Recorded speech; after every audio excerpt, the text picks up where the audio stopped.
विष्णु पुराण पंचम अंश 30वां अध्याय। पारिजात हरण।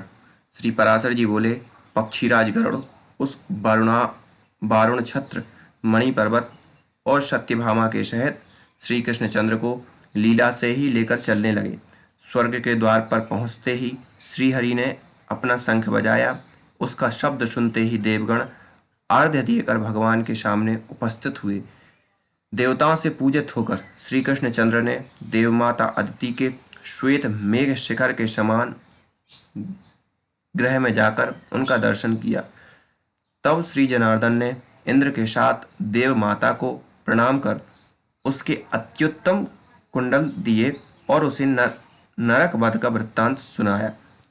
तदनंतर जगन्माता अदिति ने प्रसन्नता पूर्वक तन्मय होकर जगद्दाता श्रीहरि की अव्यग्र भाव से स्तुति की। अदिति बोली, हे कमल नयन, हे भक्तों को अभय करने वाले, हे सनातन स्वरूप, हे सर्वात्मन, हे भूत स्वरूप, हे भूतात्मन, आपको नमस्कार है। हे मन बुद्धि और इंद्रियों के रचयिता, हे गुण स्वरूप, हे त्रिगुणातीत, हे निर्द्वंद, हे शुद्ध सत्व, हे अंतर्यामिन, आपको नमस्कार है। हे नाथ, आप श्वेत दीर्घ आदि संपूर्ण कल्पनाओं से रहित हैं,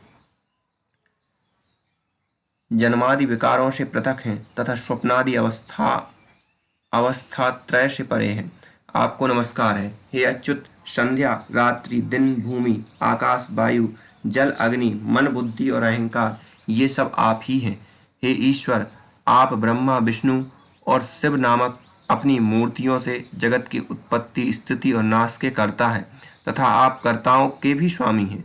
देवता दैत्य यक्ष राक्षस सिद्ध पन्नग कूष्मांड पिशाच गंधर्व मनुष्य पशु मृग पतंग सरीसृप अनेकों वृक्ष गुल्म और लताएं समस्त तृण जातियां तथा स्थूल मध्यम सूक्ष्म और सूक्ष्म से भी सूक्ष्म जितने देह भेद पुर्गल के आश्रित हैं वे सब आप ही हैं।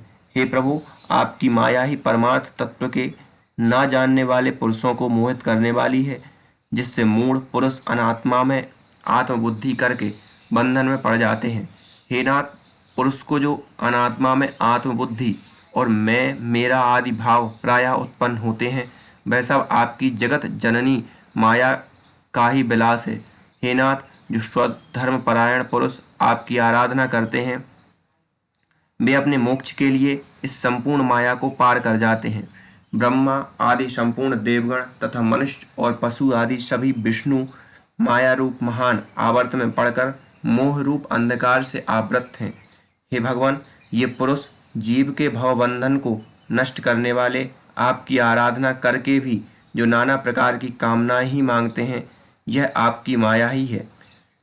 मैंने भी पुत्रों की जय कामना से शत्रु पक्ष को पराजित करने के लिए ही आपकी आराधना की है, मोक्ष के लिए नहीं।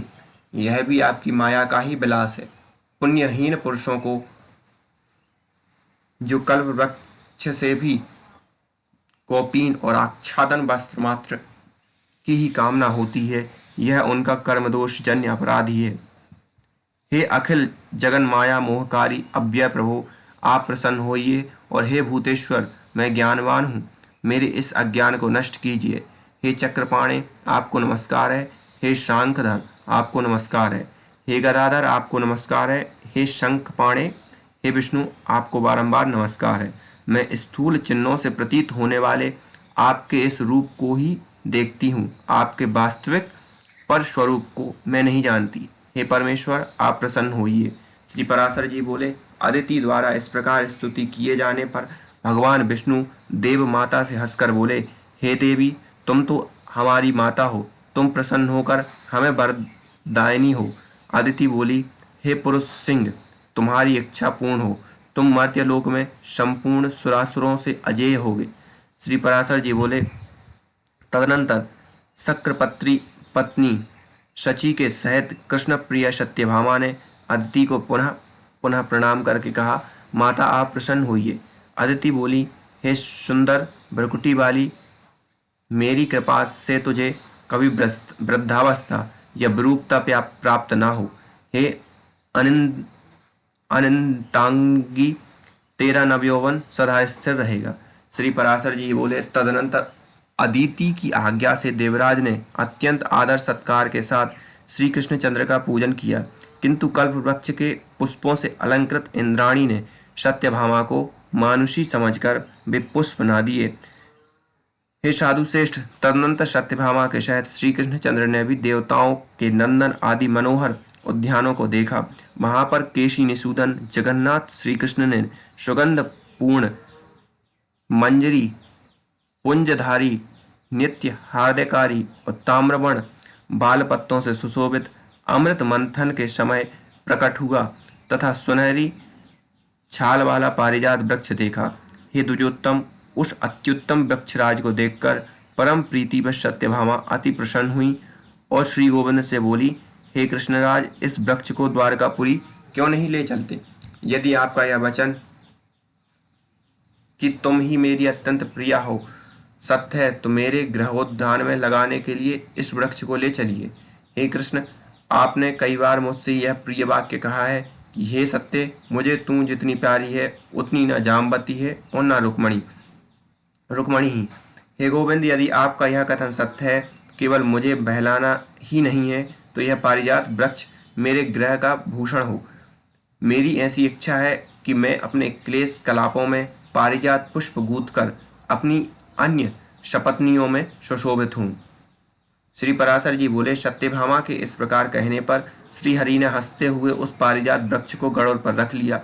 तब नंदन वन के रक्षकों ने कहा, हे गोविंद, देवराज इंद्र की पत्नी जो महारानी सची है, यह पारिजात वृक्ष उनकी संपत्ति है, आप इसका हरण ना करिए। क्षीर समुद्र से उत्पन्न होने के अनंतर यह देवराज को दिया गया था। फिर हे महाभाग, देवराज ने कौतूहलवश से अपनी महिषी सची देवी को दे दिया। समुद्र मंथन के समय सची को विभूषित करने के लिए ही देवताओं ने इसे उत्पन्न किया था। इसे लेकर आप कुशल पूर्वक नहीं जा सकते। देवराज भी जिसका मुंह देखते रहते हैं, उस सची की संपत्ति इस पारिजात की इच्छा आप मूढ़ता ही से करते हैं। इसे लेकर भला कौन सकुशल जा सकता है? हे कृष्ण, देवराज इंद्र इस वृक्ष का बदला चुकाने के लिए अवश्य वज्र लेकर उद्यत होंगे और फिर देवगण भी अवश्य उनका अनुगमन करेंगे। अतः हे अच्युत, समस्त देवताओं के साथ रार बढ़ाने से आपका कोई लाभ नहीं है, क्योंकि जिस कर्म का परिणाम कटु होता है, पंडित जन उसे अच्छा नहीं कहते। श्री पराशर जी बोले, उद्यान रक्षकों के इस प्रकार कहने पर सत्यभामा ने अत्यंत क्रुद्ध होकर कहा, सची अथवा देवराज इंद्र ही इस पारिजात के कौन होते हैं? यदि यह अमृत मंथन के समय उत्पन्न हुआ है तो सबकी समान संपत्ति है, अकेला इंद्र ही ऐसे कैसे ले सकता है? अरे वन रक्षकों, जिस प्रकार समुद्र से उत्पन्न हुए मदरा, चंद्रमा और लक्ष्मी का सब लोग समानता से भोग करते हैं, उसी प्रकार पारिजात वृक्ष भी सभी की संपत्ति है। यदि पति के बाहुबल से गर्विता होकर सची ने ही इस पर अपना अधिकार जमा रखा है तो उससे कहना कि सत्यभामा उस वृक्ष को हरण कराकर लिए जाती है, तुम्हें क्षमा करने की आवश्यकता नहीं है। अरे मालियों, तुम तुरंत जाकर मेरे ये शब्द सची से कहो कि सत्यभामा अत्यंत गर्वपूर्वक कड़े अक्षरों में यह कहती है कि यदि तुम अपने पति को अत्यंत प्यारी हो और वे तुम्हारे वशीभूत हैं तो मेरे पति को पारिजात हरण करने से रोके। मैं तुम्हारे पति शक्र को जानती हूँ और यह भी जानती हूँ कि वे देवताओं के स्वामी हैं, तथापि मैं मानवी ही तुम्हारी इस पारिजात वृक्ष को लिए जाती हूँ। श्री पराशर जी बोले, सत्यभामा के इस प्रकार कहने पर वन रक्षकों ने सची के पास जाकर उससे संपूर्ण वृत्तांत ज्यों का त्यों कह दिया। यह सब सुनकर सची ने अपने पति देवराज इंद्र को उत्साहित किया। हे द्विजोत्तम, तब देवराज इंद्र पारिजात वृक्ष को छुड़ाने के लिए संपूर्ण देवसेना के सहित श्री हरि से लड़ने के लिए चले। जिस समय इंद्र ने अपने हाथ में वज्र लिया, उसी समय संपूर्ण देवगण परिघ, निसिंग, गदा और शूल आदि अस्त्र शस्त्रों से सुसज्जित हो गए। तदनंतर देवसेना से घिरे हुए ऐरावत रूण इंद्र को युद्ध के लिए उद्यत देख श्री गोविंद ने संपूर्ण दिशाओं को शब्दायमान करते हुए शंख ध्वनि की और हजारों लाखों तीखे बाण छोड़े। इस प्रकार संपूर्ण दिशाओं और आकाश को सैकड़ों बाणों से पूर्ण देख देवताओं ने अनेकों अस्त्र शस्त्र छोड़े। त्रिलोकी के स्वामी श्री मधुसूदन ने देवताओं के छोड़े हुए प्रत्येक अस्त्र शस्त्र के लीला से ही हजारों टुकड़े कर दिए। सर्पाहारी गरुड़ ने जलाधिपति वरुण के पास को खींचकर अपनी चोंच से सर्प के बच्चे के समान उसके कितने ही टुकड़े कर डाले। श्री देवकी नंदन यम के फेंके हुए दंड को अपनी गदा से खंड खंड कर पृथ्वी पर गिरा दिया।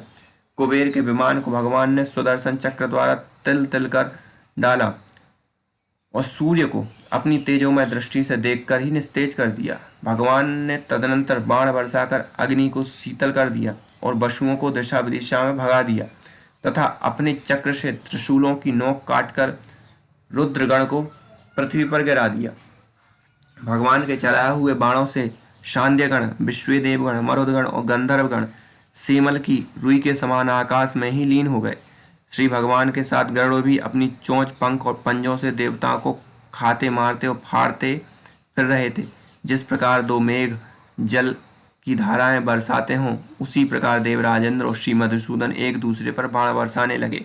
उस युद्ध में गरुड़ जी ऐरावत के साथ और श्री कृष्णचंद्र संपूर्ण देवताओं के साथ लड़ रहे थे।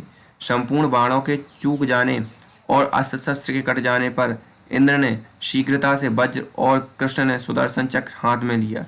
हे द्विज श्रेष्ठ, उस समय संपूर्ण त्रिलोकी में इंद्र और कृष्णचंद्र को क्रमशः वज्र चक्र लिए हुए देखकर हाहाकार मच गया। श्रीहरि ने इंद्र के छोड़े हुए वज्र को अपने हाथों से पकड़ लिया और स्वयं चक्र ना छोड़कर इंद्र से कहा, अरे ठहर। इस प्रकार वज्र छिन जाने और अपने वाहन ऐरावत के गरुड़ द्वारा क्षत विक्षत हो जाने के कारण भागते हुए वीर इंद्र से सत्यभामा ने कहा, हे त्रैलोकेश्वर, तुम सची के पति हो, तुम इस प्रकार युद्ध में पीठ दिखलाना उचित नहीं है। तुम भागो मत। पारिजात पुष्पों की माला से विभूषिता होकर सची शीघ्र ही तुम्हारे पास आएगी। अब प्रेम बस अपने पास आई हुई सची को पहले की भांति पारिजात पुष्प की माला से अलंकृत ना देखकर तुम्हें देवराजत्व का क्या सुख होगा। हे शक्र, अब तुम अधिक प्रयास करने की आवश्यकता नहीं है। तुम संकोच मत करो, इस पारिजात वृक्ष को ले जाओ। इसे पाकर देवगण संताप रहित हों। अपने पति के बाहुबल से अत्यंत गर्विता सची ने अपने घर जाने पर भी मुझे कुछ अधिक सम्मान की दृष्टि से नहीं देखा था। स्त्री होने से मेरा चित्त भी अधिक गंभीर नहीं है, इसलिए मैंने भी अपने पति का गौरव प्रकट करने के लिए ही तुमसे यह लड़ाई ठानी थी। मुझे दूसरों की संपत्ति, इस पारिजात को ले जाने की क्या आवश्यकता है। सची अपने रूप और पति के कारण गर्विता है, तो ऐसी कौन सी स्त्री है जो इस प्रकार गर्वीली ना हो। श्री पराशर जी बोले, हे द्विज, सत्यभामा के इस प्रकार कहने पर देवराज लौट आए और बोले, हे क्रोधते, मैं तुम्हारा सुहृदय हूँ, अतः मेरे लिए ऐसी वैमनस्य बढ़ाने वाली उक्तियों के विस्तार करने का कोई प्रयोजन नहीं है। जो संपूर्ण जगत की उत्पत्ति, स्थिति और संहार करने वाले हैं, उन विश्वरूप प्रभु से पराजित होने में भी कोई संकोच नहीं है। जिस आदि और मध्य रहित प्रभु से यह संपूर्ण जगत उत्पन्न हुआ है, जिसमें यह स्थित है और फिर जिसमें लीन होकर अंत में यह ना रहेगा।